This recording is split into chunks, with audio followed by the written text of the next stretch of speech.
Nazis, of course, had some pretty grand plans for Europe and the world after they won the war. For instance, there was the Breitspurbahn, which was set to create train lines running from Brest in western France all the way through to Berlin and onto Moscow, Istanbul and Baku in Azerbaijan.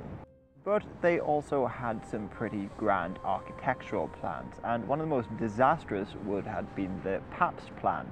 Now, this would have seen Warsaw completely demolished and a new German town built in its place. So the million-plus Polish inhabitants would have lost their homes, or more than likely be killed, and 100,000 Germans would move into a small new town. And during the Warsaw Uprising towards the end of the war, this destruction of the city very nearly happened. For Berlin, Hitler hoped to turn it into a new Rome or Babylon or something like that, and hired Albert Stier to design a whole new layout for the city. And the largest building in Berlin would have been the Vauxhall, which would have been sort of like a shrine to National Socialism. But he also had some pretty big plans for Norway, where I am now, because Norway was crucial to the Atlantic Wall. And for those who don't know, the Atlantic Wall were just a series of defences along the Atlantic coast, and in some regions the wall actually got underway. For instance, many batteries still remain in France. But it seems that the wall was designed to be built from the north of Norway all the way down through Europe and even into Spain, and some people speculate even further.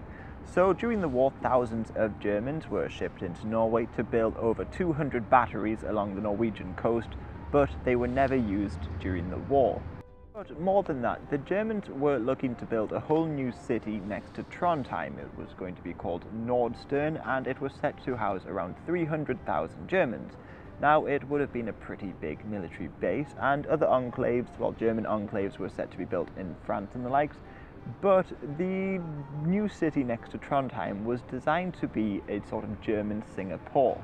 So they planned on building a huge military base, and this, along with the whole Atlantic Wall, would have defended the German European Empire from foreign attack, and would also serve as a good base for expansion abroad. There was also plans on creating cultural things like a grand art gallery and an autobahn connecting it to Berlin, and all this work was set to be done by prisoners from a nearby camp built in 1943.